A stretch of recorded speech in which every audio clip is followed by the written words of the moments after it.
جمال الوجود بذكر الإله وتصفو الحياة بنور هدى. آ رہی ہے. اس لیے کون کہتا ہے کہ انبیاء کی باتیں خلاف عقل ہیں؟ خلاف عقل نہیں ہے، ورائے عقل ہونا اور بات ہے کہ انبیاء علیہ السلام نے جو تعلیمات ہمیں دی ہیں، شاید ہماری عقل ہی وہاں تک نہ پہنچے تو ایک الگ بات ہے. ورنہ ایمان کا تو تقاضا یہ ہے جو ہمیں صحابہ سکھا گئے کہ ایک جہاد پیش آیا، ایک مائی کا اپنا بیٹا جو حضور علیہ السلام کے صحابی تھے شہید ہوئے، تو آ کر انہوں نے حضور سے پوچھا تو حضور نے فرمایا کہ وہ شہید ہو گئے ہیں. صحابہ موجود تھے. ماں نے عرض کی کہ حضور اتنا بتا دیں کہ میرے بیٹے کی شہادت اللہ نے قبول فرما لی یا نہیں. اس لیے کہ وہ تو صحابہ تھے، وہ سمجھ سکتے تھے کہ ایک عمل کی توفیق ہونا الگ بات ہے اور اس عمل کا مقبول ہونا دوسری بات ہے. اس لیے علماء فرماتے ہیں جب کبھی نیکی کی توفیق ہو جائے تو ساتھ ہی میں خدا سے دعا کیا کرو کہ اللہ جو توفیق آپ نے دی ہے میں جھک گیا ہوں، پر اب اس کو قبول بھی کر لیں. کوئی بات سمجھ میں آ رہی ہے؟ یہ چیزیں اکابر سے سیکھنے کی ہوتی ہیں.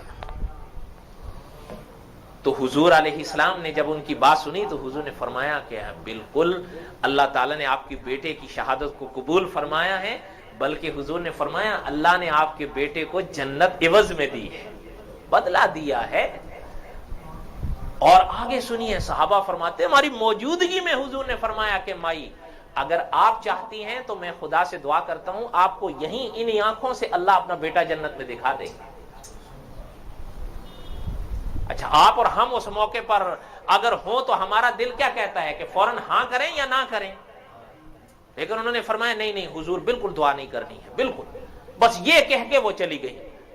تو جب باہر نکلی تو انہوں نے جو پوچھنے والوں نے کہا کہ مائی عجیب بات ہے، وہ یہ تو موقع تھا، اپنے بیٹے کو ان آنکھوں سے دیکھتی ہیں اس لیے کہ حضور علیہ السلام جو فرما رہے ہیں کہ اگر آپ دیکھنا چاہیں میں ابھی دعا کروں، تو آپ نے خود نہ کر دی. فرمایا نہیں بھائی، بات یہ ہے کہ میرا ایمان یہ ہے کہ یہ آنکھیں دھوکہ کھا سکتی ہیں، وہ زبان کبھی غلط نہیں کہہ سکتی. آپ دیکھنا چاہیے مانا ہے. میرے ایمان کا تقاضا یہ ہے کہ آمنت باللہ ورسولہ، کہ ہم خدا پر بھی ایمان رکھتے ہیں اور خدا کے رسولوں پر بھی ایمان رکھتے ہیں.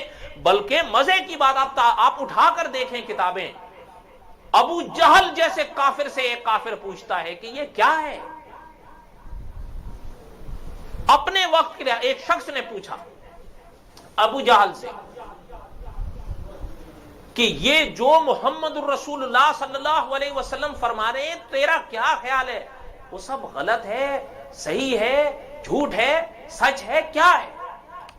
ابو جہل کے الفاظ کتابوں میں پڑھیے کہ اس نے اس موقع پر کھڑے ہو کر کہا تھا کہ کیا بات کرتے ہو، وہ زبان کبھی غلط نہیں کہتی.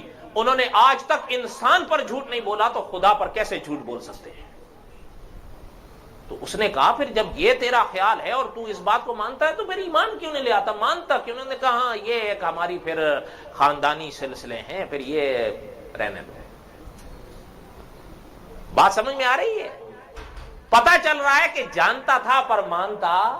جاننا اور ہے اور ماننا اور ہے. اور یاد رکھیے گا اسی جاننے کا اعتبار ہوگا جس کے بعد ماننا ہوگا. اگر آپ مانتے نہیں ہیں تو جاننے سے فقط تو پھر فائدہ نہیں ہوگا. ہاں الا کہ آگے چل کے آپ مان جائیں تو پھر آپ کو فائدہ ہو، یہ ایک الگ بات ہے. کوئی بات سمجھ میں آ رہی ہے؟